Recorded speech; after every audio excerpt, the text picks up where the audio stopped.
The Mayo Experience. That Mayo Experience. That Mayo Experience. That Mayo Experience. Experience. Welcome to the Pat Mayo Experience, presented by DraftKings, Wells Fargo Championship Picks, Bets, Preview, Play in the Listeners League. That is down in the description. 3,500 spots this week. Probably roll it back with 3,500 next week. And then we're going to try to max it out once again for the PGA Championship in, I guess it would be technically 2 weeks' time when it starts. But 3 tournaments from now as the year's second major is coming up, which means you need to get your hands on fantasynational.com/Mayo to get yourself that 20% off, because you're going to want the stats. You're going to want the tools, the lineup generator, the ownership projections. You're making head-to-head bets? We'll use the head-to-head simulator. It's easy stuff, all right? fantasynational.com. Smash the like and sub to the channel. Well, you are here. Geoff Fienberg on the line with me. It's been 2 weeks. I feel refreshed. I feel like I want to hit some winners. What about you? Yeah, I'm a little bummed out on this Monday morning, but I'm happy to see your face, Pat. A lot has changed, I think, in the golf world since we've gone away. And most notably, it's the return of Spencer Levin. Is he still smoking cigs? I believe so. He's still smoking cigs. He's still got a weird twitch on the course, but fuck yeah. The guy's almost on the precipice of a real tour card again. I saw he won a Korn Ferry event. Did anything else happen with him? Yeah, I think he contended again on the in the next Korn Ferry event, but I actually have no clue how that turned out, to be perfectly honest. But I would say that just, that was the notable thing, I would say, in the world of golf, other than Gooch's double. Well, I mean, I saw Cuss say that Gooch's double, the Adelaide Singapore double on Live, should exempt him into all majors. I don't think people are on board with that. No one really even took the bait on that one. Yeah, it just sort of stood there. I don't know how I think they'll find a way to reward, the top guys there, I think, over time. He seems to be playing outstanding golf, so credit to Taylor Gooch. It's still hard to know how to quantify it, and we'll see him again in a couple weeks. Are we going to see him again in a couple weeks? Is he in the PGA Championship? Yeah, he's in the PGA Championship. All right, good. Book slashed his odds from 150 to 55, Pat. Well, I mean, the guy can't lose. I get it. Are you going to bet him? No. I suppose. I don't even think I'd bet the 150 if I still had access to it. Yeah, I guess that's probably the case. I won money in Mexico. That was fun. Akshay, top 5. Here we go. Coming back.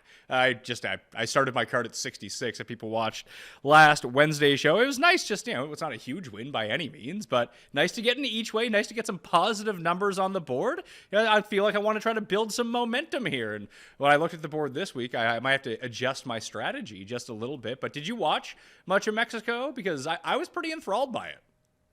I watched a lot of Saturday and Sunday. I watched practically none of Thursday and Friday. And I would say the people that cashed the full placings on Ashke, that probably paid as much or more than the Finau hit if you had outright. I mean, obviously your stakes probably would have been different, but yeah, that's the number. Yeah, that's the whole thing. The top 5 paid 25 to 1 because he ended up with the full each way, because that ended up being a sweat by the end of it. And I was like, oh no, here we go. The day started off so nicely. I was like, maybe Carson Young can find his way. He's only 3 shots back of 5th. And he started off like birdie on where he went birdie, par, birdie. I was like, okay, he's a shot back of 5th. That would have been huge for me if somehow he could have snuck into the top 5 as well, because he was 350 to 1 going off. So his each way was 75 or something like that. So that would have been very nice. But I wanted to see what happened with Batia in the grouping with Rahm and with Finau. How would he hold up? And he did pretty well.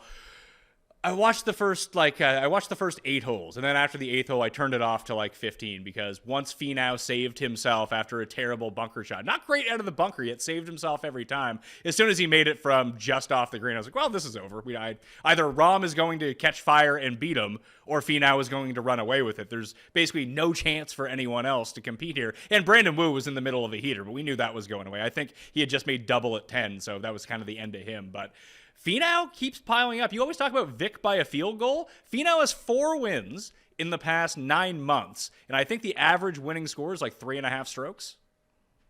Yeah, That's amazing. Love Finau. The problem is he's sort of become this guy that dominates these Yeah. quasi subfield events. Right. And I'm not like, just off the top of my head, it was the 3M, and then what else did he do? The Fortnite. What was it? No, it was Minneapolis and Detroit, and then it was Houston in the swing season. Now it's Mexico. So I agree with you. He is.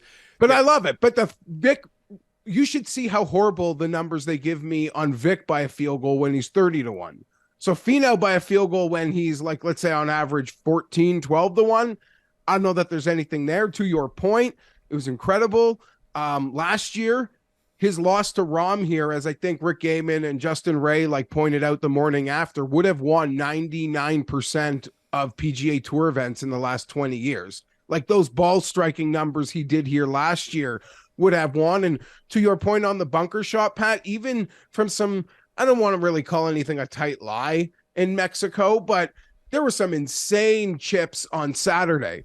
There was this chip, it might have even been on a par 5, I'm not sure, but he was well below the green in like a tightly mown area, and his direct path to the pin was through a sprinkler head. And he just like played this little low buzzing cut that stopped a foot beside the pin, almost went in. Incredible what he is up to, and he's one of the few guys I'd argue could handle 7,400 yards, par 70 on a wet course in a few weeks, because probably only about 15 guys who can do that. I would say so too, but I think it is pretty striking that the only like legitimate big win that he has was that first playoff event when Cam Smith hooked it out of bounds on the first playoff hole, and he just, he goes 7-iron down the fairway. It didn't matter at that point that he was going to end up with that win at the what the hell was it? St. Jude? Northern Trust? Northern Trust. Yeah, but we hit and you always called that big Finau first win will be like, since he hit that one, and you always said, no, we can't bet Finau at these short numbers, because when it clicks, it's going to click in like full field. And that was a 66. That was gorgeous. But yeah, since then he's been muck chalk winner. Hopefully he can cash some PGA futures in a couple. No, I don't know about that, because I'm probably not going to have any money on Tony Finau to win the PGA Championship. I have started to do my Oak Hill research. My column for this week should be up on DK Nation whenever. I submitted it yesterday. I thought it was going to be up yesterday, but it's still not out yet as I go through it. You say that Rick and Justin Ray pointed out that Finau had the numbers a year ago to win basically any other tournament if Jon Rahm had not have won. I vividly recall having Kurt Kitayama, who tied with Tony Finau at a gigantic number, and he also came in second. It's funny that we're here a year later and we see these top finishes from Kitayama. It's like, I don't know, a second here, a second there, a third there, and he finally breaks through for the win. He is one of the few players right now, because I was just kind of looking, like, game log watching what he's up to. He's either like miscut or top 5. It's kind of crazy. He's also one of the few players who is in a tier, but you can still get him at respectable numbers. Like, not to jump ahead this week, he's like double Wyndham Clark's number, Pat. Is that true? Yeah, I think so. He is, yeah. And you're right. That's insane. And I remember at RBC Heritage, I made a bet for you on him at a ridiculous number. So I mean, I don't not to change the subject, but it does seem like our legs are getting cut out from him, and even the guys who can't win are having their numbers cut. But he seems to be a guy the books aren't afraid to still post numbers with bad players on. I do want to talk about Patia for a minute. He's having, I think that, I don't know what he needs to do to qualify for his tour card as of right now. Is it one of those things where he has to win where he doesn't get it? Or can he play himself into a tour card at some point? Because I think he'd be like 70th in the FedEx Cup standings. So is he now, okay, I understand he got the temporary exemption. He's had some nice little Puerto Rico finish, and now this one. He's not getting those points? He gets the points, but he doesn't have his tour card, so they don't count. Remember the year that happened to Zalatoris? Because Zalatoris didn't get the win, but he was like 10th in the FedEx Cup standings or something. It's really stupid. So this is bullshit. Oh, damn it. Because in my head yesterday, I'm like watching between these two events. I know Puerto Rico subfield, and I know this is a weak field, but between those two finishes, that's like enough to almost guarantee him in the FedEx Cup. And now I guess I didn't connect that dot with the temporary bullshit. That's too bad. He's fun. He's likable. I don't know. Maybe it's just because we see so much of like the same, and I don't want people to misconstrue this, but we see so much of the same watching golf historically. That's maybe why we take a liking to, you know, a Sahith, and now Ashkay, I think, gets to join that trajectory in some regard. Well, Ashkay is fun because, or Akshay, sorry, is fun because they were even commenting on it too. Like, John Rahm's thigh might be thicker than his waist. He wears like skinny jeans on the course. He just has those like, it looks like he has Tom Kite glasses on when he's playing too. Like he's just a whole character unto himself. Like he's 21 years old, decided like, yeah, I'm not going to go to college. I'm going to finish high school and immediately turn pro. Just like the ultimate bet on yourself. I know he got the win on the Corn Ferry last year. Like he's going to be really good. You can see it. And just being a lefty too makes him so much more distinct than a lot of other people.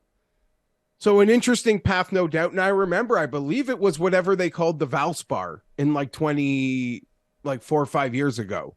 Maybe it was the Valspar, but I remember when he made that debut, we were doing a podcast. I mean, that was a guy, he'd come up a bit, and you're right. He's still such a baby. He didn't go to college. He took his lumps. The talent is there. He, you know, and the evergreen joke of if, you know, goes to the Open Championship, how he'll like blow away, like we'd say with Zalatoris. And you want to talk about a swag? I mean, yeah, he's rocking. He's like that tall, slender frame where he can rock those joggers, and I'm kind of jealous of it because I wish I was skinny enough to rock joggers on a golf course. He won on the Corn Ferry with some like Instagram girl he met as his caddy. He's great. Okay, that's like a swag daddy move. Like, yeah, he like DM'd her, come meet me here, and like 2 weeks later, she's caddying for him at the Great Exuma, and he wins. It was what it's called. The Great Exuma. Where was that anyway? One of the islands. That's why we liked him in Puerto Rico. That's why there was the Paspalum vibe. I mean, this seems to be his thing. He also, Pat, I caught this on the broadcast. Harry Hill gave him Harry Hall convinced him to change to do the like aim point putting, and he hit more long distance putts this week than he had for the entire season, and he was putting quite beautifully. That being said, as we all know, when we love to bet on our team no putts, there were still a couple 4 or 5 footers that didn't even like touch the hole over the weekend for him. Yeah, I can't kill him for that. He gained over 5 strokes for the week. Like if everyone him 30 footers. Yeah, like everyone is going to miss a 5-footer here and there, except Finau, who I think made every single one of them all week, and even Rahm, like through the course of like the first round, and even on Sunday, like Rahm won with a C- effort last week, and he won with he came second, or did he come second or third? Whatever the hell he came. He came second this week. Where did he? Yeah, he had a C- effort again, but that was basically last year 3 D- performances and 1 A+ performance as the part of his 4 rounds this week. Like I give him, and this is what I actually want to talk about, I give him a lot of credit for coming to this and defending his title. And I think that it was Tambo and I talked about it on last week's Wednesday show, because obviously you and I didn't do a show for the Mexico because the Custies came out last Monday. So congratulations again on not being the most insane person of the year. Spoiler alert on the Custies. Go download that and check it out right now. It's 2 hours of laughs. If you need some time to kill, go check out the Custies. But I think it's more fun that Rahm went to Mexico to go defend his title than show up this week at the Wells Fargo. I wrote about it, and obviously no one has read it because the column is not out yet, but I touched on it on the research show a little bit. There's too many elevated events. There's too many of them. They're losing their luster already. That seems like the case. And it's a work in progress, though. I mean, even Tiger saying he needs Riviera to be no cut, or to have a cut. Like, that just made me so happy. And, you know, Tiger, like what Tiger does, people will follow. So hopefully the other ones would want that. But yeah, it seems like it's a work in progress.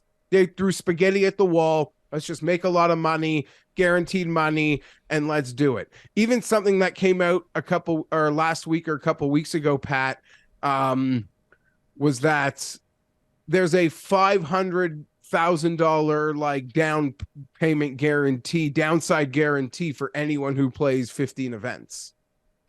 Like they are just taking care of everybody now with a tour card. And that's great. That's awesome. I think that they should be filtering the money back in. But, you know, instead of having 13 $20 million prize pools throughout the course of the year. Like, maybe juice up Mexico a little bit, maybe juice up the Honda a little bit. And we're just getting to a stretch now where these are just going to be watered down, as weird as that sounds, even though we're already seeing some of the top guys starting to take a little bit of a pause. Rory already cost himself $3 million in pip money by skipping his second one, by not going to the Heritage. But just think about the schedule. So we have an elevated event this week. Next week is Byron Nelson, and we're going to get some, any week a tournament is before a major, there's just a collection of players, good and bad. Doesn't matter who you are, who like to play a week before a major.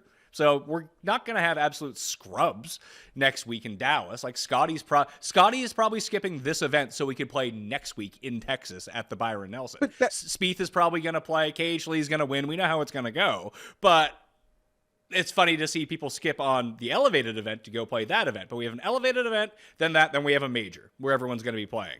Coming out of the major, we have Colonial, another tournament, another Texas tournament. So most of the Texas guys are going to play. But even last year wasn't, any sort of special event. We got a really great field. Burns over Scotty in the playoffs. So I think we're going to see, at least 4 or 5 of the decent players go play that week. And then we have another elevated event with Memorial. Then it's the week before a major again with the Canadian Open. And we know that RBC has some pull, and there's going to be guys playing at your course in Canada that week. And then we go to the U.S. Open, and then it's another elevated event at the Travelers the next week. Like, guys are just going to start picking and choosing which ones they don't want to play, and they're going to be like, hey, it cost me $3 million, whatever. And you've already seen it, Pat, like a Scotty Scheffler, who will certainly be playing the Byron Nelson because of reasons that are important to him, be it close to home. John Rahm, as we almost discussed at Christmas, Pat, maybe when it came up when you could like rebet him to win the tournament or whatever, going through that sort of odd stuff, it was like, yeah, but it really seems like he is enjoying, how do you put it, like his, I don't want, like, it's not Spain, but this international. It's more of a global ambassador role for Spanish-speaking countries. Like, it means a lot to him being the best Spanish-speaking player in the world right now, not even close, that he's going to go to Mexico. Obviously not Spain, but to be such a large Spanish-speaking presence in a Spanish-speaking country, that means a lot to him to grow the game there. Yeah, so, he picks that one, and they adore him, and I'm sure his wife loves, being put up, to the moon up in Puerto Vallarta there for a few days. So it's an easy decision for him. Rory misses the Heritage. Guess what? A lot of guys couldn't skip the Heritage because they were golf sad. Rory McIlroy could.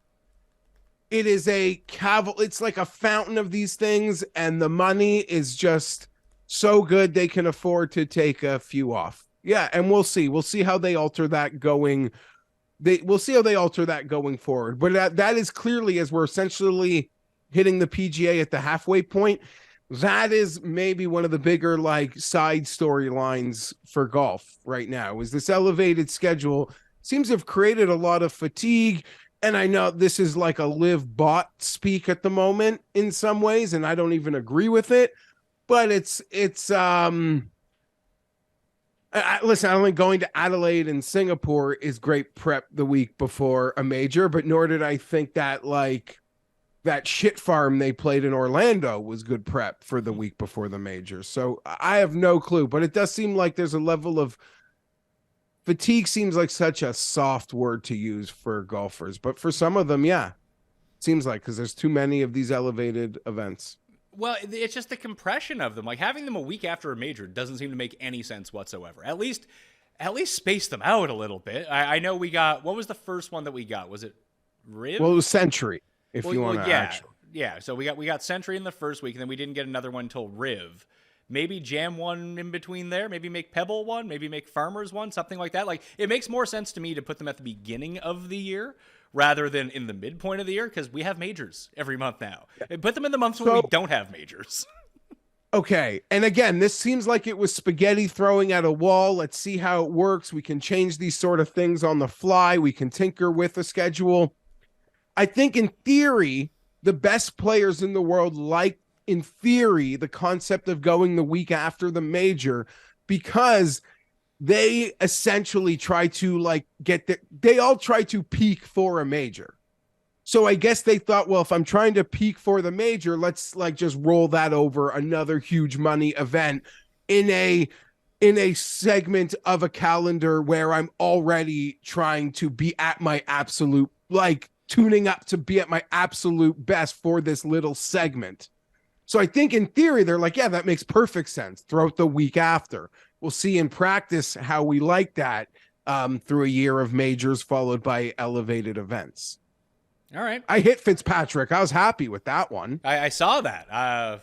Congratulations. You got the winner. Doing well now. You got Taylor Moore. You got Jordan. Or you got Matt. Yeah, a couple. Got to get off the, just a little nibbles, as opposed to that start of the season, which was disastrous. Yeah, so let's try to get on a heater here throughout the summer. This is usually the time of year when we start doing a little bit People better. are getting hot. Friends of ours are getting hot, and good for them. Good for them. There we go. Are they betting Taylor Gooch? Is that why?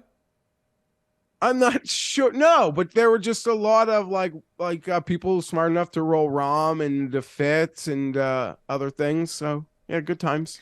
So did you watch any of the Live Adelaide event? Because I was away, but I started seeing Twitter clips of it, and I went and watched some YouTube vids of it. That looked like a fucking awesome event.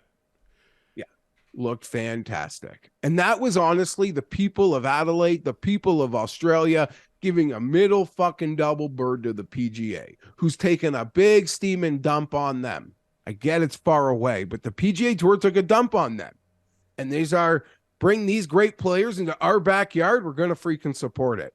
Obviously, like, when wrestling came to Canada, we would load that place for the Hearts. That is that is a really good comp, actually, because I remember even during the peak of like Attitude Era that they came to Halifax. Yeah, when Brett was a bad guy, we were making fun of USA. I'm even thinking about like past that, because they sold out Halifax during that run, like in the summer before the Montreal screw job. But they used to come to Halifax before they would go overseas, because it's the closest point that you could still have a show and then get back overseas. So they held a Raw and SmackDown on back-to-back nights, like double sellout, because we didn't get that many big events that like, hey, this is fucking awesome. Like, we're used to getting house shows. Now we get a Raw and a SmackDown. I think they brought UFC here once too, like a UFC Halifax, and I think it sold out like instantly.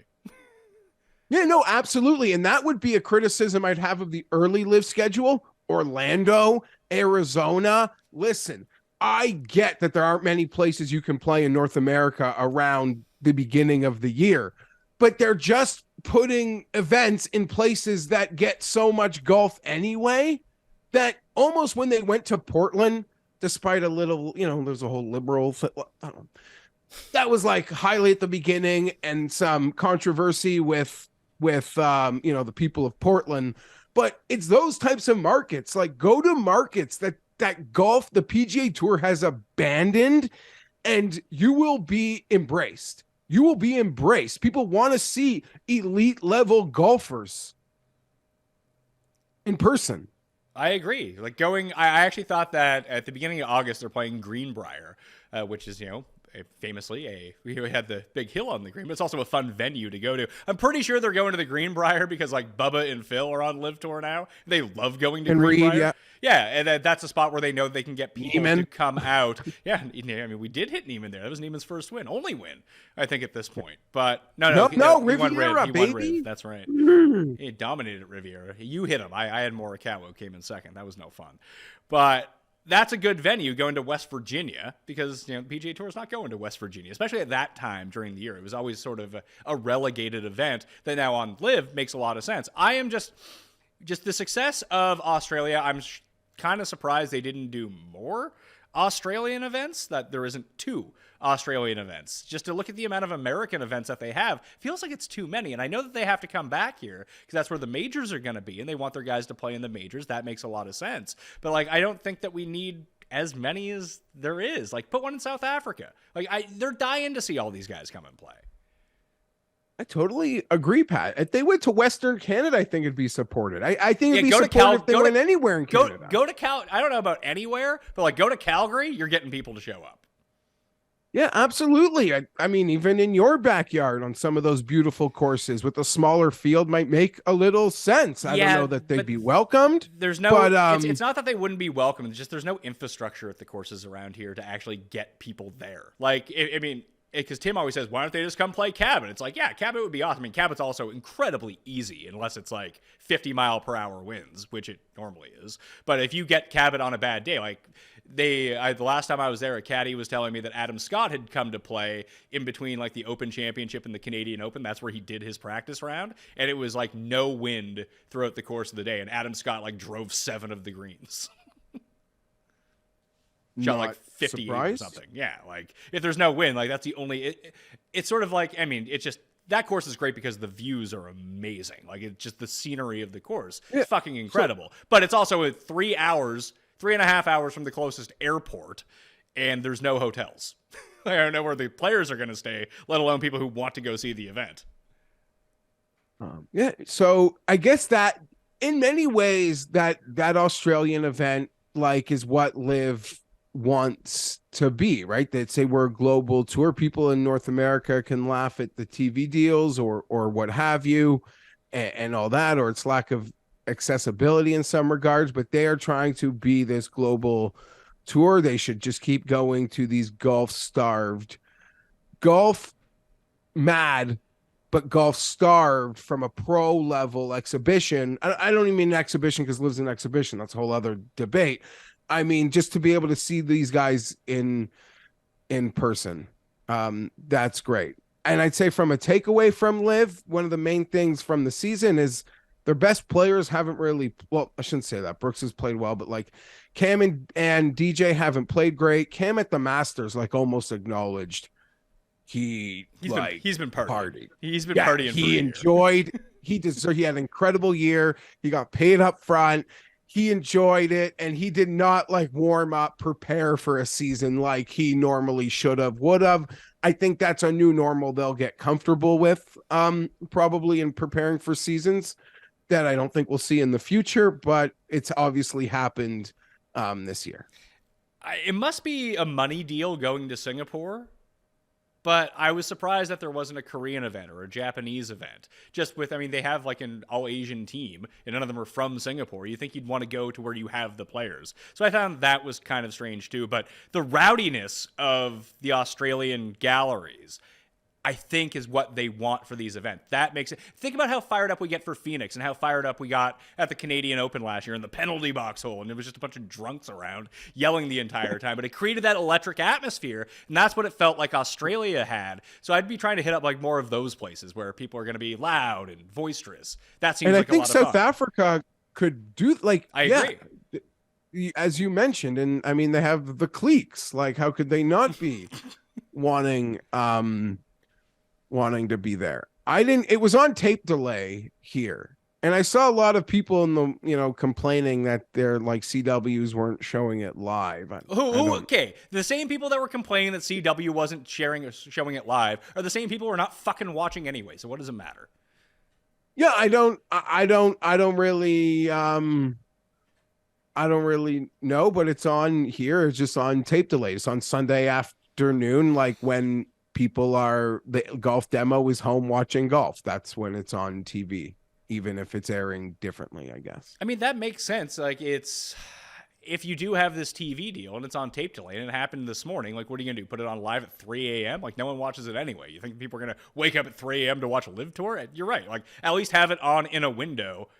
What they should do is have it on in a window before the PGA Tour starts. Yeah, you're probably right. Like when PGA is like doing their goofy golf channel stuff before it goes to CBS or NBC, that's when Live should put on their stuff if it's on tape delay and not live. But anyway, that's me. Wells Fargo Championship. We're back at Quail Hollow after TPC Potomac hosted this event last year. Max Homa won at TPC Potomac. He's also won at Quail Hollow. He won that 3 years ago. Rory McIlroy won in between. Rory's won this event 3 times. It's long, 7,500 yards. It's over that, par 71. $20 million in the purse, so a big week in the one and done once again. If you hit Finau in Mexico, that's great. He could come third at this event and win more money than he just won by winning. So, keep your strategy lines open that way when it comes down to the one and done. But no Scotty, no Rahm. So 1 and 2 taking a pass on an elevated event. No Hoagie, no Justin Rose, no Billy Horschel. So we're seeing more of the guys that are qualified for these tournaments go back. 156 players in the field. I'd love to see that. Completely full field. Hopefully they can, not have suspended rounds, actually get it in. Now, if the days are a little bit longer, that would be nice to see. Top 65 in ties make the cut. But a reminder to people out there, and I brought this up in the research show, Geoff, that I forget what they call it, not the tracking, but the whole order at the President's Cup is not the same as it is for this tournament. The routing. The routing is what it's called. Yes. Yeah. So, okay. Yeah. I just wanted to make I think what most golf fans that would care about that, I think, are familiar enough with Quail Hollow anyway. Sure. Yeah, I just wanted to make that they won't be surprised. But you're right. They did move the green mile, so it was totally involved, I think, in the middle of matches, I recall, or something. Yeah, so it wouldn't be, this guy's up 4. We're not going to see the 3 hardest holes on the course because 3 of the 4 hardest holes are 16, 17, and 18. That featured hole number 17 is absolutely tremendous, that long par 3. And every time we go here, and I'll retweet it today, or I'll find the tweet or just tweet it again, the TNT intro for the 2017 PGA Championship here with Ric Flair. So good. Oh my God. I still get golf goosebumps. And it's just so funny also to see who the stars were then as he's hyping them up. But the best. YouTube it now or find it on my Twitter feed by the time you're actually watching this. But that's evergreen. After the 2016 Wells Fargo Championship, that's one that James Hahn won. They did do extensive renovations because the PGA Championship was there in 2017. Justin Thomas won, so it's been that course ever since. They dug up all the greens and put in new Bermuda grass on them. It was Tiff Eagle. Now it's Championship G12 or something like that. I don't know what the fuck the difference is, but apparently it's meaningful to the course. Better grass or something. Let's get to the odds, though. Top of the board, everyone is pretty condensed. Everyone you're going to want to bet is probably sub 25 to 1 right now. So at DraftKingsSportsbook.com, Rory's 8, Cantlay's 12, Finau coming off the win is 14, Xander 16, Homa 18, then you have Morikawa at 20, then boom. Hovland, Fitz, JT, Spieth, all 22 to 1. Day and Sungjae, both 25 to 1. On the betting board. So some of these guys are going to drift, but I told you about a different strategy that I'm going to start taking. I'm going to bet the same amount of money, but I think I might just every week just take 3 of these guys and let it roll. Well, define 3 of these guys, because you could tell me you're taking Rory in one of them. Well, Rory's 20. Yeah, okay, I'm not taking Rory. So I could see myself going Cam Young, Spieth, and Victor, something like that. And Done. Those are my 3 bets. You could even leave Spieth out for me. Just 2 of them. I see. I like Sungjae as well, but the more I look at it, man, do you know the run Spieth is on right now? Yeah, he's incredible. So I would argue here are his results: 2nd, 4th, 3rd, 19th, 4th, miscut 6th. And he was, don't forget, the best performer at the President's. He was 5-0 at the President's Cup at this course last year. Add another guy to a very short list that I will now consider because you've talked me into it. But yeah, you pretty much named the 3 that I thought I'd probably pick 2 from, and Vic, Cam Young, who I bet out of the gate this morning at 25, and that's sheerly just to protect my big PGA Championship future. So yeah, Vic, Cam Young, Sungjae, those were the guys I was thinking. I would like to see, I'm a loser who wants to see Rory's press conference. But he's played horrible at the Masters, miscut, and come here and won before. And I would argue, Pat, you mentioned how everything is condensed. It's almost like we're playing a 15-man tournament of champions here with some of these odds. Relative to how golf odds have been priced, I would argue Rory is fair, might be in quotation marks, but I don't think yeah, maybe fair to a certain extent. That Rory one seems a bit fair, as does what we've been getting in golf the last month. I'm not betting it, or the last 2 months, but Homa at 18-20 seems fair based on what his odds have been in like full field elevateds. But yeah, there's not a lot. Our knees have been cut out from under us, and I'm most upset. And the guys that can't even win have shitty odds too. So yeah, I don't know what. That's no fun. Looking at it for me when I did the research, like Victor kind of leaps off the page in terms of the courses he plays well at, what his skill set is, what this course demands. He's long and straight off the tee. Like, there's a very long course. There's a reason that back in the day we almost won a 500-1 bet on Andrew Loop to win this event. Derek Ernst won this event. Now, granted, those were with the different greens, but these are unique green complexes that seem to be either you can putt really well on them or you have no fucking clue what's going on. And there's really no rhyme or reason to it because we've seen JB Holmes do wonders on some of these greens, just like we have at Riviera in some different years. But I would say the collection of Riviera, Torrey Pines, and this course all kind of go hand in hand. And we've seen so many different crossover type winners or leaderboards at those three courses that I'm really going to dig my heels in on this. Like, when JB Holmes can win at Riv and win here, there's something to that. When James Hahn can win at Riv and win here, there's got to be something to it. We have Homa who's won at both. Day and Homa both won at Torrey and here at the same time. And it's not like Rory's been bad at those other courses. It's not like Justin Thomas has been bad at those other courses as well, which is a long way of me saying that Vic has played well at all of these courses. He's played here once. He came in third place 2 years ago. The other one I'd be looking at, because it's me, I got to bring him up, like Morikawa's ball striking is still excellent. If you can just figure out these greens, he should be good. But that's a 10% wager that you're going on there. Yeah, that's another one. I guess I've been thinking about all these guys in this range, and I'm not someone that's bet Morikawa or been chasing Morikawa. I've been like a cat here, trying to find the moment to get on Morikawa, because I like people that have like back him regularly are obviously getting really frustrated or annoyed or have bailed. I thought this might be a good spot to maybe blindly jump on him. An odds board that seems so disgusting. Like the 2022s on Morikawa seem like, that doesn't seem horrible. The driving was much better at Heritage, but again, that's a much shorter course. I might pass on him this week and see if he can perform pretty well, like a top 20, top 15, top 10, which he's really been doing. He was 31st at the Heritage because he couldn't chip and couldn't putt, because that's what happens to him. But I do think the PGA Championship really should be a good course for him. I don't know, from what I can see, that not much of the course has changed a lot, that shorter hitters, I wouldn't say have an advantage at Oak Hill, but they do seem to be more live than they are at different major championships that we've seen. Like the U.S. Open, it's just hard for shorter, and it's not like he's Brendan Todd off the tee here. Like he drives it decently, just like Sungjae drives it decently, but where he hits his fairways, hits his irons, like we saw Duffner and Furyk and those guys in 2013 turn up at the top of the leaderboard, that, Morikawa is sort of like the newer, better version of those guys in terms of his distance. That's all very fair. I would think the people sort of close to it, Pat, think the golf course is like soaked.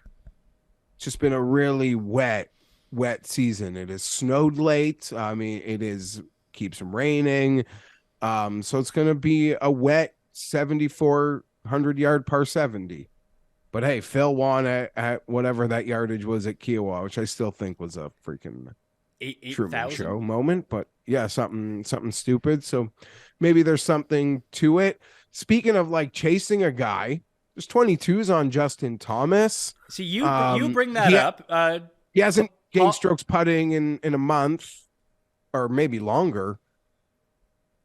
I bring it up. Yeah, sorry. Yeah, Paul brought him up before the show too. Like, I think you can find him as deep as 25 in some places, and the tee to green has been awesome. Obviously, he missed the cut at the Masters. That seemed kind of shitty for him. Being out in the morning, having to finish his round, and then being anyone who watched it knows what was going on there. But does he win once in his next 25 tournaments? You'd have to say yes, right? Yeah, he does. And I would argue, like what I sort of said with Morikawa, if you haven't been someone like chasing Justin Thomas, or like, oh my God, Auto Justin, he's 25, as some numbers have gotten bigger in some of these big events, maybe now feels like the perfect time, Pat. I mean, only once in the last, it's hard to quantify the Masters, but essentially all year, he's guaranteed to gain you 6 strokes tee to green. Like, that doesn't change. And there's the potential for that 6 to actually be closer to like 9 or 10. That's how dominant he can be. So it is there. And I don't know. I guess I didn't really think of him before we recorded, but now that we've sort of talked through it and I'm disgusted at so many odds, maybe this one might be a side saddle for me. So it's difficult to look at. So he's played this course 5 times, 4 times in the Wells Fargo iteration, but only twice since it got renovated for the PGA Championship, which he won at this course. He's gained an average of 6 strokes tee to green both those times, has gained off the tee, on approach, around the greens every time, has not gained anything putting. He's lost in both those events. At the PGA Championship, though, he gained 7.5 strokes putting. The levees are going to break for his putting at some point, and you're going to want to be there when it happens because the rest of his game is so close. So realistically, shortlist, I know we glossed over Finau and Cantlay and Rory and Xander. Like, I'm not betting those guys. Are you betting any of those guys? No, but if Xander drifted to 20, really? So if I told you that Cam Young was 20, I'm not betting Xander. If I told you that Cam Young was 20 and Xander was 20, you're still going to bet Cam Young anyway. Yeah, no, I'm not betting Xander. So yeah, I mean, maybe I've disrespectfully glossed over them. I'm just, I don't know. I wish Scotty and Rahm were here. Just like, I wish my guys were like 35 and not 18 and 20.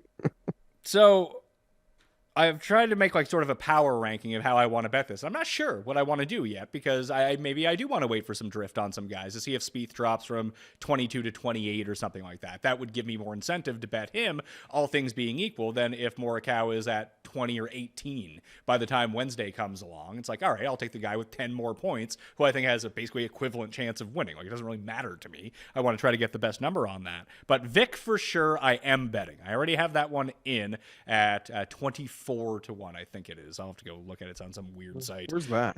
I'll tell you later. I don't know. I'll tell you later. It's at a crummy site that I don't think you have access to anymore. Okay, so yeah.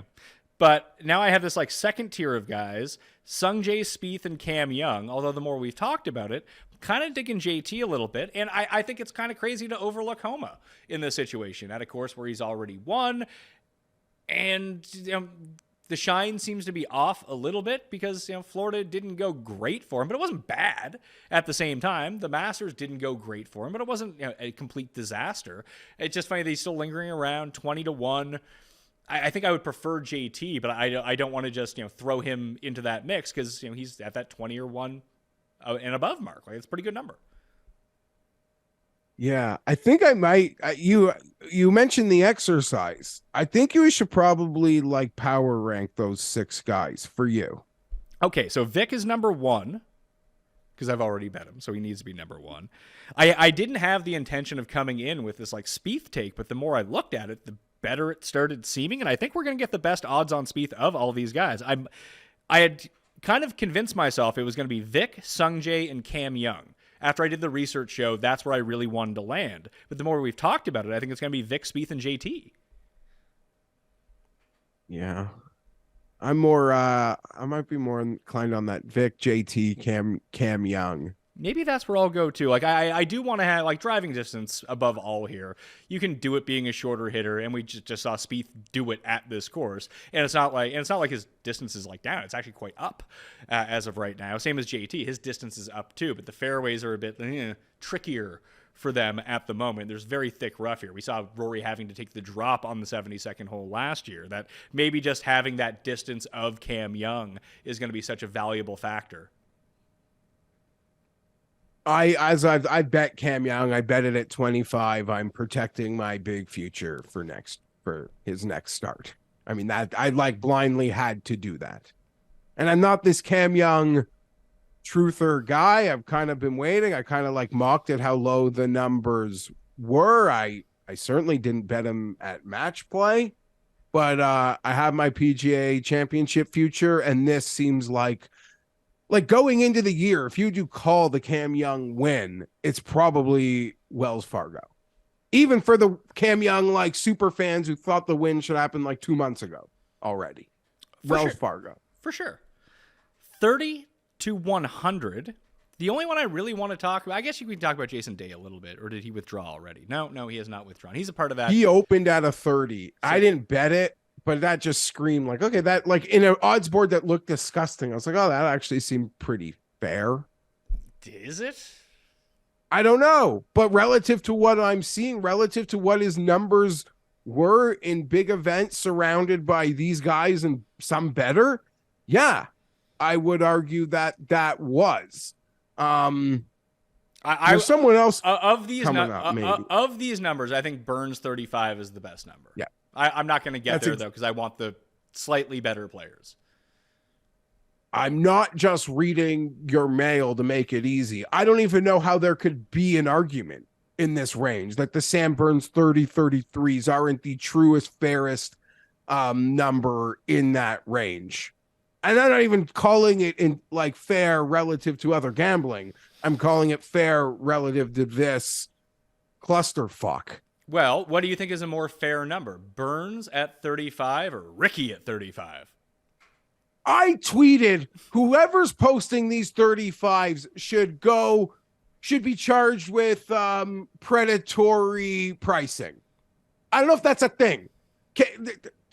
You might know what I'm talking about. I'm going to talk to an audience of one who's not even listening, or people in Toronto. But you all have your local guy. Here for me is Global News, Sean O'Shea. You know, the guy knocking on the auto shop's window, or the movers, those crusty movers that still got your shit in a truck and are now charging you an extra $2,000 to get your shit back and not even move it. I got to get Sean O'Shea knocking on some regulators' doors. This Ricky Fowler price is predatory. In a system full of predatory pricing, an airline would treat you better. I don't know about that. I've got some airline takes that I'm saving for the moment, but oh, good, yeah, save them for cuss. That sucks if you had a bad airline. Bad airline experience. I has to do not necessarily with the size of the seats, but the size of the people in the seats, and some people need to maybe buy 2 seats because it's not. Oh, fair. For sure, it's not fair to me when half my seat is taken up. Also, Pat, there should be like assigned space in the overhead. Like, I'm just a normal guy. I have my normal things. I'm totally in line. And now you're making me go through the system when you're not in the first class, that it's this war. And I'm one of these guys that's like, I board the plane like at the end. You psychopaths. Oh, I have to. Well, I have to board at the beginning now. I used to be like you, but I need to get one of those spots because I only travel with carry-on. Yeah, so now you got to do it, but it should be assigned. I don't know, like your seat, you should have an exact amount of space. I don't know what it is, or maybe I hate that the airlines charge for it, but the way they're treating the overhead shit, they might need to like charge you now if you want to use it. I will pay for the overhead. That's fine. You just don't want to check a bag and wait at the luggage carousel or have your shit go missing. Like there's 100 reasons why you would pay a couple bucks for your assigned spot, or every seat should have an assigned area that is theirs. That is theirs. But it has nothing to do with the finances of checking a bag. I just don't want to check a bag and have it lost somewhere in transit. I just want to keep my bag with me and charge me whatever it costs to check a bag to put it in the overhead bin. That's fine. I find like if you're not traveling during like high season, then you're pretty much like, I've never gotten screwed at it. Like not in. Like, I haven't checked a bag in 15 years, so I don't know. But have you flown with your kids yet? Yes, but we didn't check anything. Like that's not true. When I moved, I checked bags. That was it, because we had a lot of stuff. But even traveling with the kids, like I bring like 2. I just went on vacation for 13 days, and I had half of a suitcase. My wife had her entire carry-on and half of my carry-on. Like I can do laundry on the trip. It's not that big of a deal. I don't need a new outfit for every day. Like I can wear it and then wash it. Not a big deal. Better than waiting at the airport and waiting for my bag that may or may not come. Also, probably a more productive conversation than talking about golfers who can't win at bad prices. I bet Gary Woodland at 90-1. Okay. Someone else messaged me about that bet this morning. Wasn't you? Was it Baroff? It was Baroff. Of course, he bets Gary every week. Yeah. But he's also just,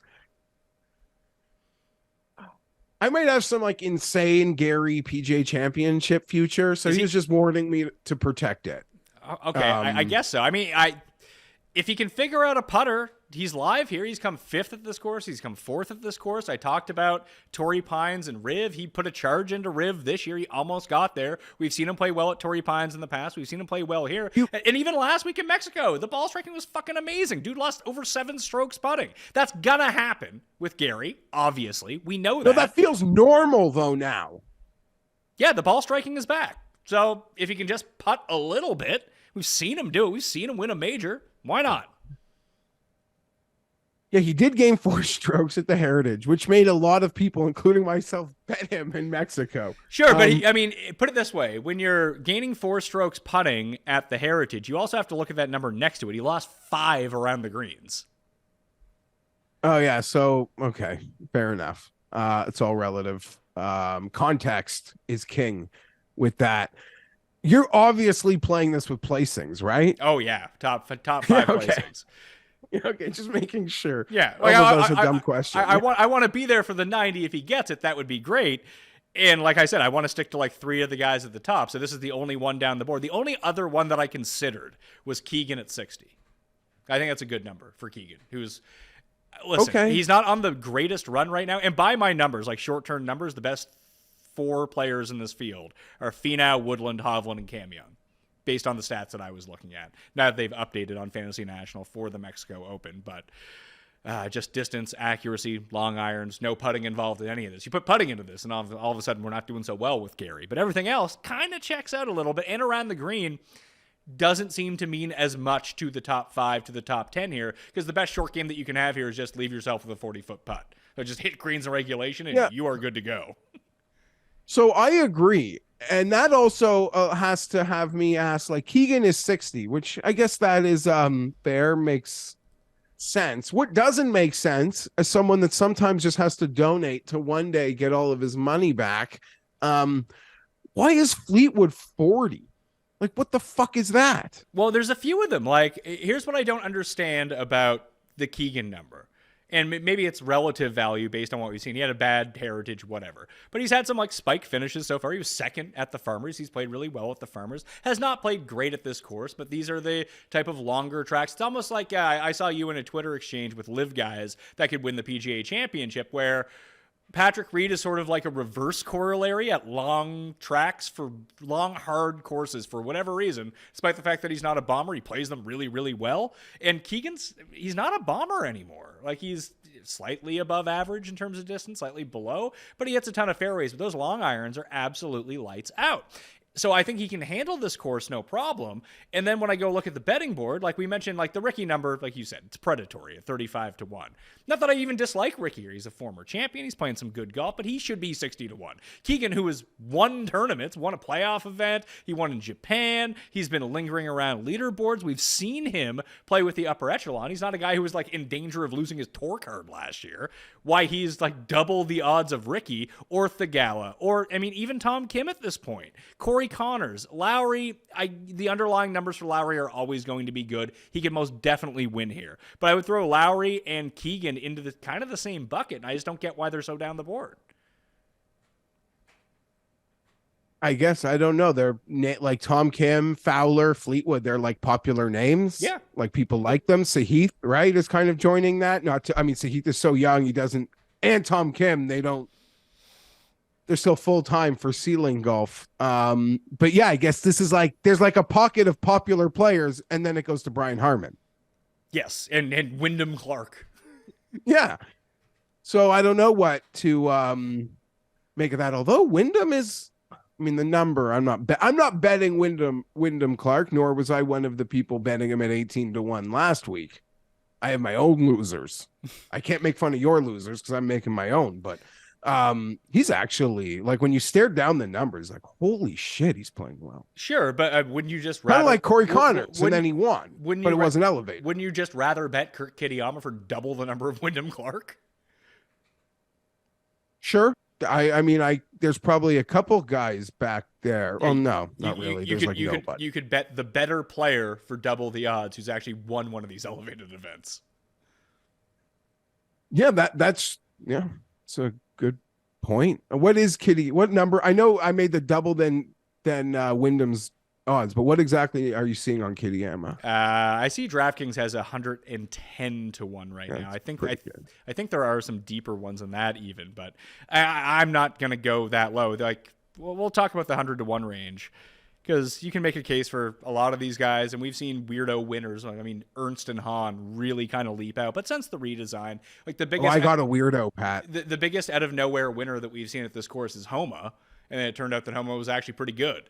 The only one that I like is Sam Stevens, but I don't like his number. I'll probably play him top 10. It's a good point. That Homa win, like now in the context of past winners, he's not in that category. You put him in like, oh yeah, great player, great win. Like, oh, he makes sense. Yeah, but at the time, it didn't seem like it was going to like what the hell is this? He just putted the lights out that week, and I think he won by 2 or whatever, 2 or 3 or 4 or something by the end of it. But in the context of us seeing it now, it's like, oh yeah, that makes a ton of sense. Yeah, it does. There's one player I actually do want to go backwards on here, who we didn't talk about, and he's classified with the popular players. Like about a month ago, Hatton was like all the rage. And then, well, just like he was top 20 in all, like approach, putting, and driving, I think. And that was very fancy. And now a bit of, since that second at the Players, and he missed the cut at the Valero, 34th at the Masters, 19th at the Heritage. Just saying, I'm seeing as high as 40 to 1 relative to what he goes off at in big events. Do you like him here? Well, no, because he seems to have lost his approach. Well, that's not good.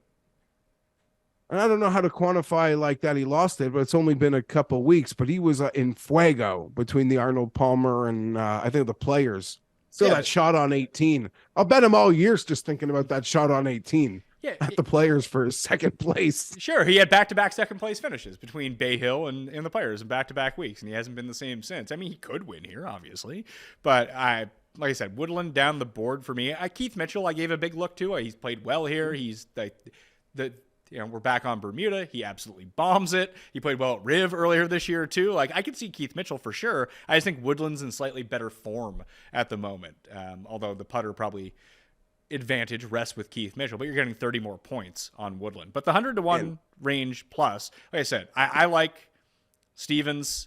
I'm kind of late to the Stevens train, but I broke this down in the research and in my article as well with him, is that any course that's been over 7,400 yards, he hasn't finished worse than 15th so far this year. And that was Valero, both the swing events, and Torrey Pines. Anytime you get him on a short course, he's like terrible. Incredible. Yeah, he seems to be I'm late to that party too, to pretend I was on that one. No. I bet him first round leader as well at 90 to 1 with the. He's playing better venues these days. And there are a bunch of guys who enjoyed him and playing basements, but no, I'm not making no bet there. I'm opening up Keith Mitchell, Pat. And I guess the stats won't show it, but it'd be if he got one of his ugly weeks out of the way, playing with Sung Jae and gas canning their chances. Yeah, what event was that? Oh yeah, that was the shitty Zurich team event. Not gonna lie, didn't catch much of the Zurich. Yeah, no, I don't blame you. It was my friends and I. You planned your vacation in the same way Live Golf plans its schedule. Like we're gonna take on the shittiest event. Of course, yeah. The 2 weeks after the Masters is a good time to go. Although my friends and I, we rented a cabana at the pool with a TV in it, so we could watch the final round of Heritage. So that was nice. Yeah, that's okay. Nice to. I have an alarm. That was nice to spoil yourself. Can I name a guy north of 100? I mean, this is why we do the show. Go ahead. Patrick Rogers. Okay. Bo Hostler. No. Let me see if I can continue to guess here. Who's some other like random loser that you like? Someone else who you have on off and loves him. Tambo?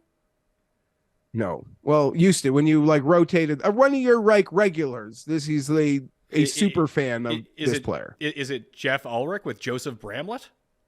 No. All right, just tell me. It's Ben Raza. Is it Ben Martin? No. His game's going poorly. Just tell me the name. Okay.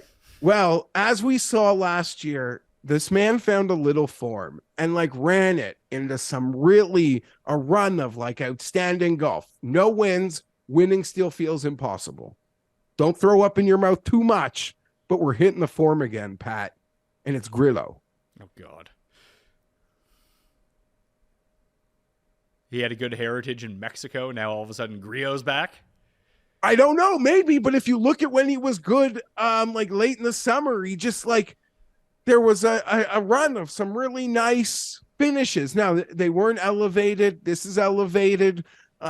Again, this is maybe a roundabout way of saying, Pat, next week you can book me in as long as we're taking this forward for Grillo at 33-1. Okay, Oh. I can get on that. I can get behind him in like. And listen, he's had success at this course too because he is almost sort of the prototype of the shorter hitter that can have a lot of success here. Like Grillo's sort of like the worst version of Answer and Connors, both guys that should, although not having a lot of distance, gain so many strokes off the tee, almost like old school Molinari back when Molinari was good, that they're going to hit a ton of fairways, and even though their lack of distance keeps them back in the driving distance category, their strokes gained off the tee are going to be really high. And you've seen that with Grillo over the years too, that when he's driving the ball well, he gains an incredible amount of strokes off the tee because he's so goddamn accurate. And the irons did come back. He went through a stretch last year because I started betting him during the swing season. He gained strokes on he gained strokes on the green like 8 weeks in a row. And then to start this year, starting with the CJ Cup, after a string of like 5 top 10s and 5 starts, he lost for 9 events in a row, culminating at the Arnold Palmer when he lost 10 strokes putting over 4 rounds. But since, he's gained strokes in 4 in a row now. Maybe he's just the pure, like, streaky feel putter that maybe he can continue to keep it going. He has one really good finish here. He has a top 10. The last 2 times they've played at Quail Hollow, 14th and 9th for him. So, and he's never lost strokes putting at this event. I just feel like that's a DraftKings play. That's a top 40 play. I'm not going to concern myself in the outright betting market, but I'll throw him on the list. I like that call along with Sam Stevens and maybe, a top 40 parlay with those 2 guys. Yeah, so I guess that's all.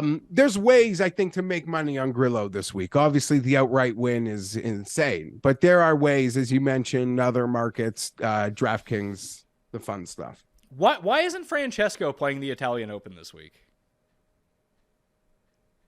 It's a good question. He was here, so I'm on the broadcast. Hit a long putt yesterday. I guess it's just the timing. Oh no, close to the PGA. I don't know. I don't have an answer, but he should be because he's on the Ryder Cup team. Yeah, we'll see about that. Maybe they'll take Monteo Montesero instead. Didn't he make a Ryder Cup team at one point? Because the Molinari brothers played together in one of the Ryder Cups. Maybe is Dodo the better Molinari brother now? He won, I think, last year on the European Tour. And Dodo's 55-1 to win the Italian Open. I was just surprised that more of the top Euro players, and I get it's an elevated event, so like not your Rorys or your Rahms or your Victors, but those like mid-level guys, like even Rose. I'm surprised that they didn't go over and play, mainly because this is the course where the Ryder Cup is going to be at this year.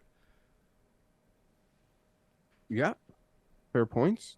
So I would say tune in to Sky and Tom on DP World Tour, picks and bets for a bigger breakdown on the Italian Open Monday night on Mayo Media Network. But yeah, I'll probably just bet Meronk at 25-1 and go on my way. In Italy. Yeah, I haven't looked at that at all. Bobby Mack's playing well. Yeah, I don't know if he's still good. Yeah, he's 20-1. Højgaard Rasmus is 18-1. He's the favorite. Nikolai's 20-1. So it's Højgaard. What's Vic Perez? I saw he was playing. Yeah, he's 22-1. Yeah. Rosner's 30. Rosner at one point after the first round last week, I don't know who won, but he was like minus 105 after the first round. I was like, that's fucking incredible. Like, there's no way anyone should ever bet that. Pablo won. Oh, yeah. Larrazabal. That's right. And he was, again, Pat, an absolute wizard. His short game is wizardry. I don't know where it's his 3rd win in less than a year. I don't know where that has him on like world points. But at a really hard, I mean, they're going to have to suck some gas on the back end of the Euro team, and it's wide open. But his short game, yeah, I know. It'd be impossible. But his short game is Ryder Cup worthy. And in a match play, maybe. So That's all. I'm looking But back. yeah, it's a huge thing. I'm looking back at the history at this course. Bobby Mack won last year. Nikolai Højgaard won 2 years ago. Moronk was second 2 years ago. Basically, all the guys that you would consider betting are the guys that end up showing up. Do we just have to bet Yannick Paul over and over? That guy just shows up on leaderboards every week. I think our boy like Tom Jacobs is chasing it every week. Yeah, second, 6th, 38th. And I think that he was up there before like a disastrous third round last week. Oh, Hautong's in the field? Here we go. Henny Duplessis is back. Where's Thirsty Lawrence? I like that guy. No, he hasn't played this event. He's not playing some great golf at the moment, so I need him to catch some fire before everything. Guido hasn't played well at this course either. Interesting stuff. Anyway, quick picks and one and done for us before we get out of here. For me, Vic for sure, and then Spieth, Young, JT. So I've crossed off Sungjae. Spieth, Young, JT, 2 of those 3 are going to make my final card. You can check that out in the newsletter and on the show with Tambo on Wednesday, whatever I end up deciding on. I want to wait for some of these odds to smooth themselves out a little bit. And I did bet Gary Woodland 90-1 with 5 places. Those are probably going to be my 4. I'm probably only going to have 4 for the week. You mentioned Griot. I like that in terms of like top 20, top 40, whatever it might be. Ditto with Sam Stevens. I already bet Sam Stevens first round leader at 90-1. Might throw Griot onto that list too to try to find a way to be profitable on Griot this week. Vic 22, Cam Young 25. Those are in the pendings, and I'll probably just maybe even add to the stakes. I don't like much. Maybe Justin Thomas 24. I don't know where else I can go. I honestly don't. One and done for the Wells Fargo Championship. I will take Vic de Hovland. Tim is taking Patrick Cantlay, which leaves you with a pick, sir. I have your sheet in front of me here, so just make any pick you want, and I'll tell you. Cam Young. Cam Young. Yep, Cam Young works. Okay. And Pat, before we go, I need to dispel some rumors, some ugly rumors. Well, firstly, we could argue that my plus 250 to win a putt-putt match has been the best value on the golf boards in months. Okay? I forgot about that. But okay. Was that fun? Victor, Cantley and Xander went off at 3-1. I went off at plus 250 in a putt-putt 3-ball. Okay? How fun was that? I had a lot of fun. I had a great time. Should Cust and I do it? Yes, it would be interesting. And I'll tell you this: I would play that course, the Hawaiian Rumble, right now versus Scotty Scheffler for my everything I have in this world. With him getting no practice rounds, I'd take down any of them. Okay, good to know. I just say, you can't just walk on that thing. And it's as a scene. Some of these people, guys, great people, great time, so much fun, fantastic. I had a blast, and Pizzola took it so seriously. He's at the course before me. He's taking notes. He's having in-depth practice rounds. He's got notes, bro. Notes. I'm just being me, having a good time. Took him down, so that felt good. But to dispel the rumors, I missed a playoff for the cut by 1 stroke, and I 4-putted the 17th. Some people claim that was on purpose because it was on 420, so I could just start drinking and getting high, because that's what you did when you were eliminated, I guess. Or, that's what people thought I would do. Although it's not even legal there. It's one of those weird places in the States. That's south. But no, I didn't 4-putt so I could start smoking and drinking. That's bullshit. I wanted to make that cut so bad. I believe you. That's all I got. Putt Putt World Championship, Mini Golf World Championships, Putt Putt World Championships. What's it called? World Putting League. World Putting League. Yeah, I'm gonna get it on this. Maybe we'll have to broadcast it on Mayo Media Network. DraftKings had odds for it. Yeah, and that's good. I'm not allowed to play it anymore, though. They had a serious conversation. That you're not allowed to play on DraftKings? You're not allowed to play Putt Putt anymore? I'm not allowed to bet on myself. That's probably fair. Yeah. Yeah, no, that makes total sense. I get it. They like, you don't want, yeah, that's a thing with regulation and things being real. And if you want odds on real sports books, there has to be like integrity waivers. Yes, absolutely. What would you say if they put us in a 2-ball, me versus Cust? I mean, it's a mini putt course, so. Yeah, it's a putt putt. I would say Pizzola's practice rounds went too well, where he didn't get enough work on like the 4 or 5 footers around the holes, if that makes any sense. Yeah. And that killed him. Well, I played like I practiced, and I was familiar with a lot of those 3 or 4 footers and the weird breaks that they might have.